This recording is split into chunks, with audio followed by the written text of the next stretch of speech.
غزہ میں امن معاہدے کے باوجود امن نہ ہو سکا، پاکستان کی غزہ میں اسرائیل کی امن معاہدے کی خلاف ورزی کی شدید مذمت، اسرائیلی حملے فوری بند کرنے کا مطالبہ۔ ترجمان دفتر خارجہ نے کہا اسرائیلی کارروائیاں شرم الشیخ ہونے والے امن معاہدے کے برعکس ہیں۔ عالمی برادری غزہ جنگ بندی پر مکمل عمل درآمد اور فلسطینی شہریوں کا تحفظ یقینی بنائے۔ نائب وزیر اعظم اسحاق ڈار کا سعودی وزیر خارجہ شہزادہ فیصل بن فرحان سے ٹیلی فونک رابطہ، دونوں رہنماؤں کا غزہ و فلسطین سمیت خطے کی حالیہ صورتحال پر تبادلہ خیال، خطے میں امن و استحکام کے فروغ کے مشترکہ عزم کا اعادہ۔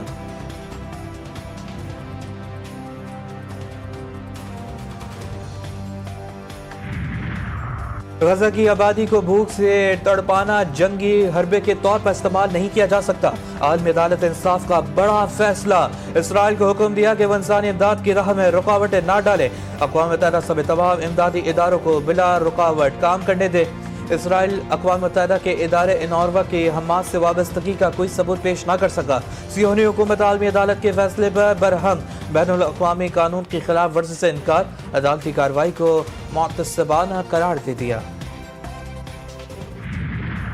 حماس اور اسرائیل کے درمیان لاشوں کا تبادلہ، حماس سے فوجی سمیت 2 جبکہ اسرائیل نے 15 قیدیوں کی لاشیں ایک دوسرے کے حوالے کر دیں۔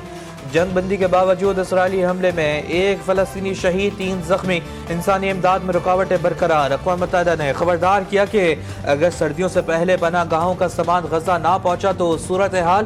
مزید خراب ہو جائے گی۔ تمام بارڈر کراسنگ استعمال کیے بغیر امداد کا مطالبہ مقدار تک پہنچنا ممکن نہیں۔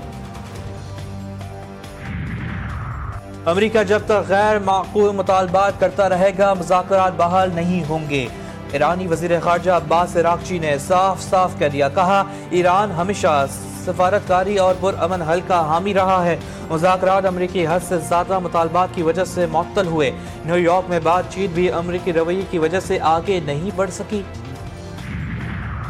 شمالی وزیرستان کے علاقے میر علی میں فطرت الخوارج کے دہشت گردوں کی بربریت، بھتہ نہ دینے پر گاڑی پر پیٹرول چھڑک کر آگ لگا دی، گاڑی میں موجود 6 نہتے شہری جہاں باغ، سیکورٹی فورسز کا خوارجیوں کی تلاش کے لیے سرچ آپریشن، لاشیں اسپتال منتقل۔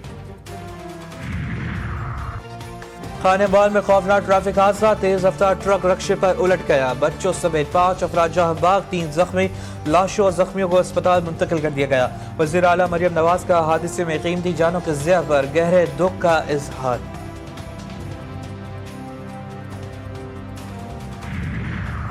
بنگلہ دیش میں بین الاقوامی جرائم ٹریبونل کا 15 فوجی افسران کی گرفتاری اور جیل بھیجنے کا حکم، فوجی افسران پر جبری گمشدگی اور قتل کے مقدمات ہیں، فیصلہ حکومت مخالف احتجاج میں 1400 افراد ہلاک ہونے کے کیس میں سامنے آیا۔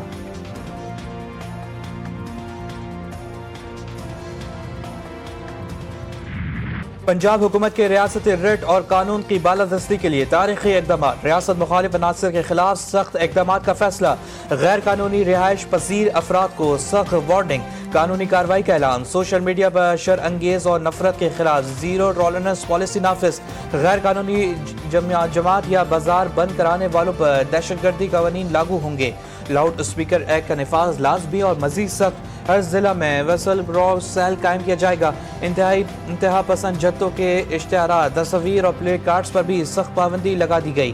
صوبے میں بدماشی اور مافیا کلچر کو کسی صورت برداشت نہیں کیا جائے گا، وزیر اعلیٰ پنجاب مریم نواز کی زیر صدارت امن و امان سے متعلق اجلاس، وفاقی کابینہ کا اہم اجلاس آج شام 4:30 بجے طلب، وزیر اعظم شہباز شریف صدارت کریں گے، اجلاس میں مجموعی معاشی، داخلی اور سیاسی صورتحال کا جائزہ لیا جائے گا، پاک افغان بارڈر کی صورتحال پر غور کیا جائے گا، پنجاب حکومت کی مذہبی جماعت پر پابندی سے متعلق معاملے کا جائزہ لیا جائے گا،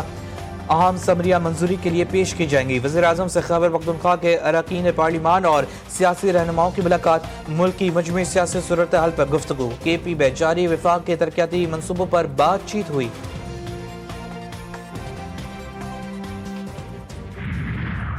پاک افغان سرحد 11 دن بعد بھی غیر فعال، پاکستان افغانستان میں اعلیٰ سطح پر تجارتی سرگرمیاں بحال کرنے کا جائزہ،